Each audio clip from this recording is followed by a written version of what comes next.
عندي سؤال محتار فيه. إذا كان الموتى لا يحس بينا، كيف نعمل تمجيد للقديسين؟ لأن الموتى فيهم ناس قديسين. طب ومتحير ليه صاحب السؤال؟ الكتاب المقدس بيقول اللي اختارهم ربنا مجدهم. فإذا كان ربنا مجد اللي اختارهم القديسين اللي وصلونا، احنا مش بنشارك ربنا في تمجيدهم؟ بنشارك ربنا في تمجيدهم.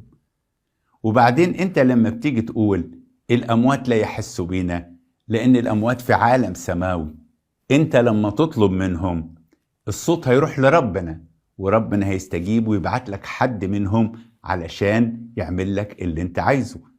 زي احنا أعضاء في الجسد الواحد. يعني مثلا لو دخلت شوكة في رجلي بتصرخ رجلي، هل ايدي بتسمع الصرخة؟ طبعا لا. امال الصرخة بتطلع لمين؟ بتطلع لراسي، والراس تقول لإيدي اليمين انزلي شيل الشوكة. يبقى إذن هنا المسيح يسوع واسطة بيننا وبين القديسين اللي هم في السماويات، لأن احنا كلنا أعضاء في الجسد الواحد. استألم عضو جميع الأعضاء تتألم، وإذا فرح عضو في جميع الأعضاء تفرح. فاحنا لما بنعمل تمجيد، ده العالم بيعمل احتفالات لذكرى الشهداء اللي استشهدوا من أجل الوطن وبيكرموهم.